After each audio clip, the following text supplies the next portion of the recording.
A large rose tree stood near the entrance of the garden. The roses growing on it were white, but there were 3 gardeners at it, busily painting them red. Alice thought this a very curious thing, and she went nearer to watch them, and just as she came up to them, she heard one of them say, "Look out now, 5! Don't go splashing paint over me like that." "I couldn't help it," said 5, in a sulky tone. 7 jogged my elbow.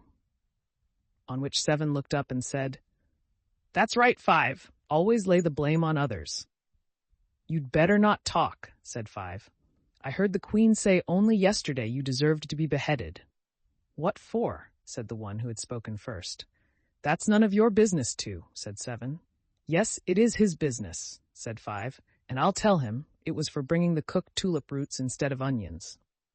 7 flung down his brush and had just begun, well, of all the unjust things, when his eye chanced to fall upon Alice, as she stood watching them, and he checked himself suddenly. The others looked round also, and all of them bowed low. "Would you tell me," said Alice a little timidly, "why you are painting those roses?" 5 and 7 said nothing, but looked at 2. 2 began in a low voice. "Why, the fact is, you see, miss, this here ought to have been a red rose tree, and we put a white one in by mistake, and if the Queen was to find it out, we should all have our heads cut off, you know. So you see, miss, we're doing our best afore she comes, too." At this moment 5, who had been anxiously looking across the garden, called out, "The Queen! The Queen!" and the 3 gardeners instantly threw themselves flat upon their faces. There was a sound of many footsteps, and Alice looked round, eager to see the Queen. First came 10 soldiers carrying clubs. These were all shaped like the flat. 3 gardeners, oblong and flat, with their hands and feet at the corners. Next the 10 courtiers. These were ornamented all over with diamonds, and walked 2 and 2, as the soldiers did. After these came the royal children. There were 10 of them, and the little dears came jumping merrily along hand in hand, in couples. They were all ornamented with hearts. Next came the guests, mostly kings and queens, and among them Alice recognized the White Rabbit. It was talking in a hurried, nervous manner, smiling at everything that was said, and went by without noticing her. Then followed the Knave of Hearts, carrying the king's crown on a crimson velvet cushion, and, last of all this grand procession, came the King and Queen of Hearts. Alice was rather doubtful whether she ought not to lie down on her face like the 3 gardeners, but she could not remember ever having heard of such a rule at processions. And besides, what would be the use of a procession, thought she, if people had all to lie down upon their faces so that they couldn't see it? So she stood still where she was and waited.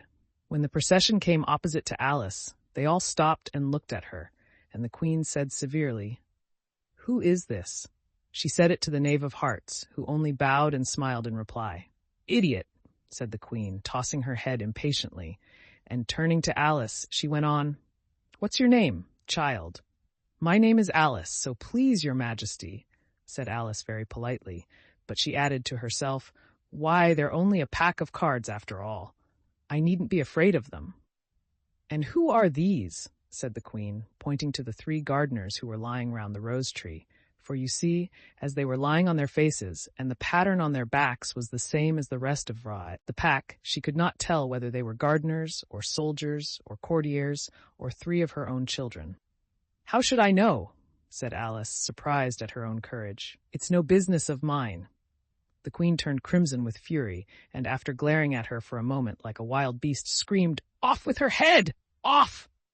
"Nonsense," said Alice, very loudly and decidedly, and the Queen was silent.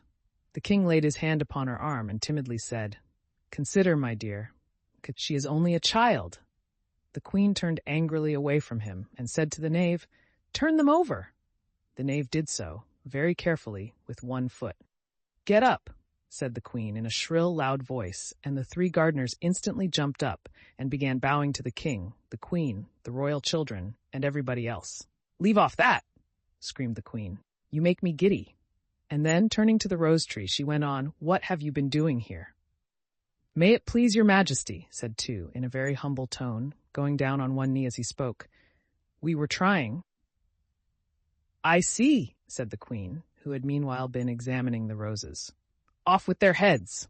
and the procession moved on, 3 of the soldiers remaining behind to execute the unfortunate gardeners, who ran to Alice for protection. "You shan't be beheaded," said Alice, and she put them into a large flower pot that stood near. The 3 soldiers wandered about for a minute or two, looking for them, and then quietly marched off after the others. "Are their heads off?" shouted the queen. "Their heads are gone, if it please your majesty," the soldiers shouted in reply. "That's right," shouted the queen. "Can you play croquet?" The soldiers were silent and looked at Alice, as the question was evidently meant for her. "Yes," shouted Alice. "Come on, then," roared the queen, and Alice joined the procession, wondering very much what would happen next.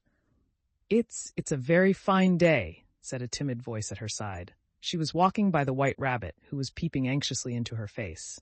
"Very," said Alice. "Where's the Duchess?" "Hush, hush," said the rabbit in a low, hurried tone.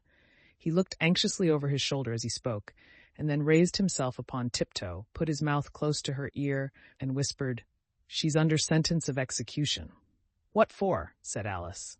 "Did you say 'what a pity'?" the rabbit asked. "No, I didn't," said Alice. "I don't think it's at all a pity. I said what for."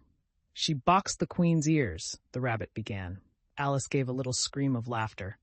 "Oh, hush!" the rabbit whispered in a frightened tone. "The queen will hear you. You see, she came rather late, and the queen said—" "Get to your places!" shouted the queen in a voice of thunder, and people began running about in all directions, tumbling up against each other. However, they got settled down in a minute or two, and the game began. Alice thought she had never seen such a curious croquet ground in her life. It was all ridges and furrows. The balls were live hedgehogs, the mallets live flamingos, and the soldiers had to double themselves up and to stand on their hands and feet to make the arches. The chief difficulty Alice found at first was in managing her flamingo. She succeeded in getting its body tucked away, comfortably enough, under her arm, with its legs hanging down. But generally, just as she had got its neck nicely straightened out and was going to give the hedgehog a blow with its head, it would twist itself round and look up in her face with such a puzzled expression that she could not help bursting out laughing. And when she had got its head down and was going to begin again, it was very provoking to find that the hedgehog had unrolled itself and was in the act of crawling away. Besides all this, there was generally a ridge or furrow in the way wherever she wanted to send the hedgehog to, and as the doubled-up soldiers were always getting up and walking off to other parts of the ground, Alice soon came to the conclusion that it was a very difficult game indeed. The players all played at once, without waiting for turns, quarreling all the while and fighting for the hedgehogs, and in a very short time the queen was in a furious passion and went stamping about and shouting, "Off with his head," or "Off with her head," about once in a minute. Alice began to feel very uneasy.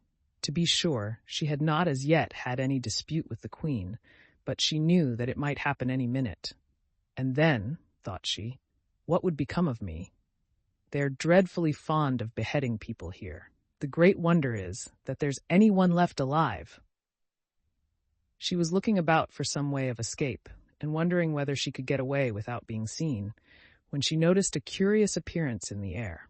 It puzzled her very much at first, but after watching it a minute or two, she made it out to be a grin, and she said to herself, "It's the Cheshire Cat. Now I shall have somebody to talk to."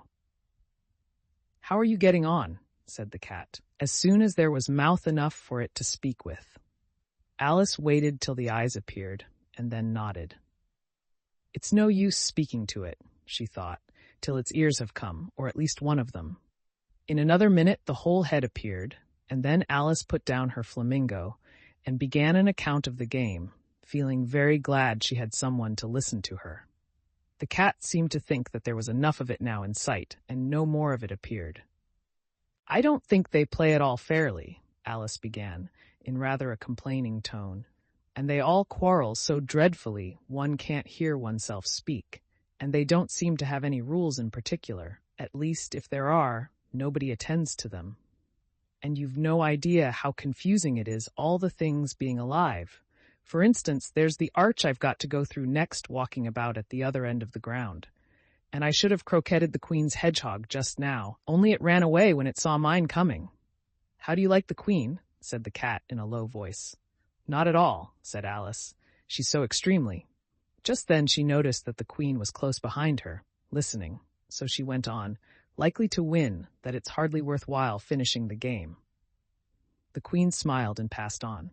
"Who are you talking to?" said the king, going up to Alice and looking at the cat's head with great curiosity. "It's a friend of mine, a Cheshire cat," said Alice. "Allow me to introduce it." "I don't like the look of it at all," said the king. "However, it may kiss my hand if it likes."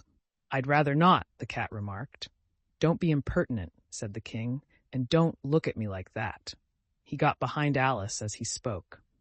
"A cat may look at a king," said Alice. "I've read that in some book, but I don't remember where." "Well, it must be removed," said the king very decidedly, and he called the queen, who was passing at the moment. "My dear, I wish you would have this cat removed." The queen had only one way of settling all difficulties, great or small. "Off with his head," she said, without even looking round. "I'll fetch the executioner myself," said the king eagerly, and he hurried off.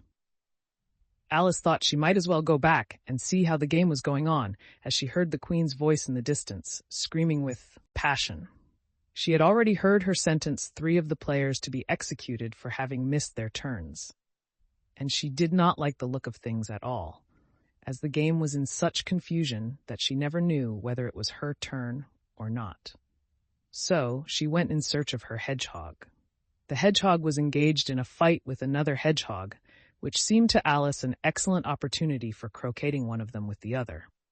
The only difficulty was that her flamingo was gone across to the other side of the garden, where Alice could see it trying in a helpless sort of way to fly up into a tree. By the time she had caught the flamingo and brought it back, the fight was over, and both the hedgehogs were out of sight. "But it doesn't matter much," thought Alice, "as all the arches are gone from this side of the ground." So she tucked it away under her arm, that it might not escape again, and went back for a little more conversation with her friend. When she got back to the Cheshire Cat, she was surprised to find quite a large crowd collected round it. There was a dispute going on between the executioner, the king, and the queen, who were all talking at once, while all the rest were quite silent and looked very uncomfortable. The moment Alice appeared, she was appealed to by all 3 to settle the question, and they repeated their arguments to her, though, as they all spoke at once, she found it very hard indeed to make out exactly what they said. The executioner's argument was that you couldn't cut off a head unless there was a body to cut it off from, that he had never had to do such a thing before, and he wasn't going to begin at his time of life. The king's argument was that anything that had a head could be beheaded, and that you weren't to talk nonsense. The queen's argument was that if something wasn't done about it in less than no time, she'd have everybody executed all round. It was this last remark that had made the whole party look so grave and anxious. Alice could think of nothing else to say but, It belongs to the Duchess. You'd better ask her about it." "She's in prison," the queen said to the executioner. "Fetch her here." And the executioner went off like an arrow. The cat's head began fading away the moment he was gone, and by the time he had come back with the Duchess, it had entirely disappeared. So the king and the executioner ran wildly up and down looking for it, while the rest of the party went back to the game.